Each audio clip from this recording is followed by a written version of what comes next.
Chrysanthemum by Henkes. Chrysanthemum by Henkes. The day she was born was the happiest day in her parents' lives. She's perfect, said her mother. Absolutely, said her father. And she was absolutely perfect. Her name must be everything she is, said her mother. Her name must be absolutely perfect, said her father. And it was Chrysanthemum. Her parents named her Chrysanthemum.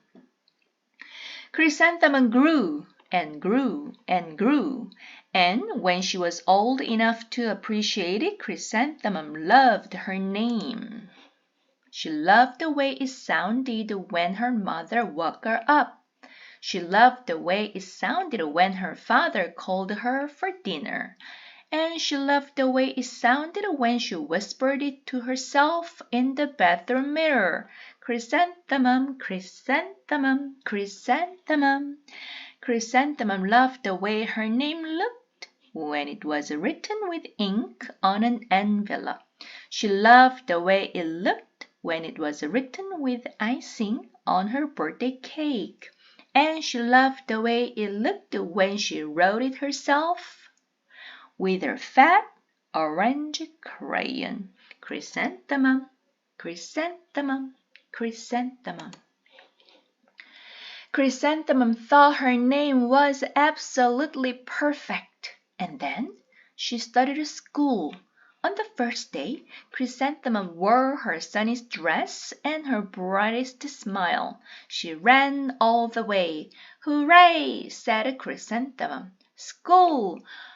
But when Mrs. Chudd took roll call, everyone giggled upon hearing Chrysanthemum's name. It's so long, said Joe. It scarcely fits on your name tag, said Rita, pointing. I'm named after my grandmother, said Victoria. You are named after a flower. Chrysanthemum wilted. She did not think her name was absolutely perfect. She thought it was absolutely dreadful. The rest of the day was not much better. During nap time, Victoria raised her hand and informed Mrs. Chudd that Chrysanthemum's name was spelled with 13 letters. That's exactly half as many letters as there are in the entire alphabet. Victoria explained. Thank you for sharing that with us, Victoria, said Mrs. Chudd. Now put your head down. If I had a name like yours, I'd change it, Victoria said, as the students lined up to go home. I wish I could, thought Chrysanthemum miserably. Welcome home, said her mother. Welcome home, said her father. School is no place for me, said Chrysanthemum. My name is too long. It scarcely fits on my name tag, and I'm named after a flower. Oh, pish, said her mother. Your name is beautiful, and precious, and priceless, and fascinating, and winsome, said her father. It's everything you are, said her mother. Absolutely perfect, said her father.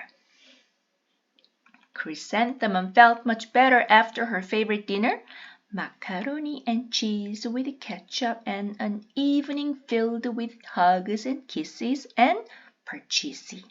That night, Chrysanthemum dreamed that her name was Jane. It was an extremely pleasant dream.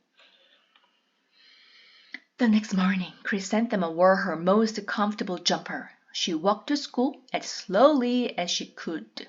She dragged her feet in the dirt. Chrysanthemum, chrysanthemum, chrysanthemum, she wrote. She even looks like a flower, said Victoria, as Chrysanthemum entered the playground. Let's pick her, said Rita, pointing. Let's smell her, said Joe. Chrysanthemum wilted. She did not think her name was absolutely perfect. She thought it was absolutely dreadful. The rest of the day was not much better. During nap time, Victoria raised her hand and said, "A chrysanthemum is a flower. It lives in a garden with worms and other dirty things." "Thank you for sharing that with us, Victoria," said Mrs. Chudd. "Now put your head down." "I just cannot believe your name," Victoria said as the student lined up to go home. "Neither can I," thought Chrysanthemum miserably. "Welcome home," said her mother. "Welcome home," said her father. "School is no place for me," said Chrysanthemum. "They said I even looked like a flower. They pretended to pick me and smell me." "Oh, pish," said her mother. "They're just jealous and envious and begrudging and discontented and jaundiced," said her father. "Who wouldn't be jealous of a name like yours?" said her mother. "After all, it's absolutely perfect," said her father. Chrysanthemum felt a trifle better after her favorite dessert, chocolate cake with butter cream frosting, and another evening filled with hugs and kisses and purchasing. That night, Chrysanthemum dreamed that she really was a chrysanthemum. She sprouted leaves and petals. Victoria picked her and plucked the leaves and petals one by one until there was nothing left but a scrawny stem. It was the worst nightmare of a chrysanthemum's life. Chrysanthemum wore her outfit with 7 pockets the next morning. She loaded the pockets with her most prized possessions and her good luck charms. Chrysanthemum took the longest route possible to school. She stopped and stared at each and every flower. "Chrysanthemum, chrysanthemum, chrysanthemum," the flowers seemed to say. The next morning, the students were introduced to Mrs. Twinkle, the music teacher. Her voice was like something out of a dream, as was everything else about her. The students were speechless. They thought Mrs. Twinkle was an indescribable wonder. They went out of their way to make a nice impression. Mrs. Twinkle led the students in scales. Then she assigned roles for the class musical. Victoria was chosen as the dainty fairy queen. Rita was chosen as the spiffy butterfly princess. Jo was chosen as the all-important pixie messenger. And Chrysanthemum was chosen as a daisy. Chrysanthemum's a daisy. Chrysanthemum's a daisy. So Rita and Victoria chanted, thinking it was wildly funny.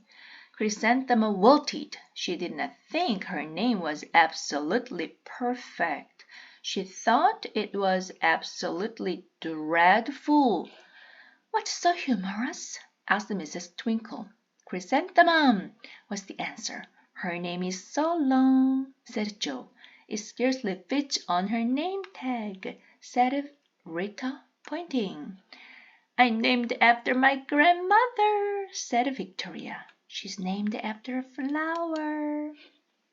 "My name is Long," said Mrs. Twinkle. "It is?" said Jo. "My name would scarcely fit on a name tag," said Mrs. Twinkle. "It would?" said Rita, pointing. "And," said Mrs. Twinkle, "I'm named after a flower, too."